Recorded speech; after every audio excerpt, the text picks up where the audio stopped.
13 नवंबर 2025 को माननीय एसपी नासिक ग्रामीण बालासाहेब पाटिल सर को ऐसी इन्फॉर्मेशन प्राप्त हुई कि दो इसम मालेगांव को आ रहे हैं और उनके पास कुछ अग्निशस्त्र हो सकते हैं। ऐसी इन्फॉर्मेशन पर एक्ट करते हुए हमने इमीडिएटली अपने विशेष पथक को एक्टिव किया और एक स्पेशल टीम प्रिपेयर करी, जिसमें मालेगांव तालुका पुलिस स्टेशन के प्रभारी अधिकारी प्रीतम चौधरी होते, महिला सहायक पुलिस निरीक्षक प्रीति सावंत जी मैडम होते आणि पीएसआई पराजी वाघमोड़े और उनके साथ में दूल्हे स्थानिक गुन्हे शाखा के पीएसआई और अमलदार होते। इन्होंने इन दो इसम को पकड़ा और उनके पास से 3 गाउटी कट्टे और उसके साथ में 3 एक्स्ट्रा मैगजीन भी पकड़ी।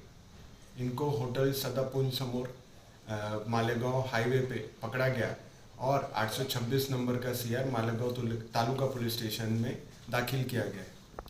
पुलिस कस्टडी हमको 5 दिवस की प्राप्त हुई है। इनको कोर्ट में जब हाजिर किया गया। सर नंबर का क्या बरामद मिला है? क्या बरामद हुआ है इनके पास?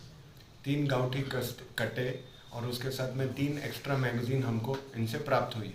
पीछे कुछ केसेस है उन पर? उनकी पास क्रिमिनल हिस्ट्री हम चेक कर रहे हैं। उनके ऊपर विविध प्रकार के गुनों की माहिती है। सर अभी इलेक्शन सर पर है, तो क्या इसमें कुछ सियासी इन्वॉल्वमेंट या फिर ये दहशत फैलाने के लिए लाए गए थे, ऐसा कुछ? इसके ऊपर अभी अधिक वर्कआउट किया जा रहा है। अभी तक का कोई सियासी इन्वॉल्वमेंट हमको नज़र नहीं आया, पर आगे का वर्कआउट और आगे की इन्वेस्टिगेशन अभी चालू है। इनके नाम क्या सर? शेख इमरान, शेख गफ़ार और मोमिन राशिद अंजू, स्थानीय का दोनों मालेगांव के दोनों आरोपी।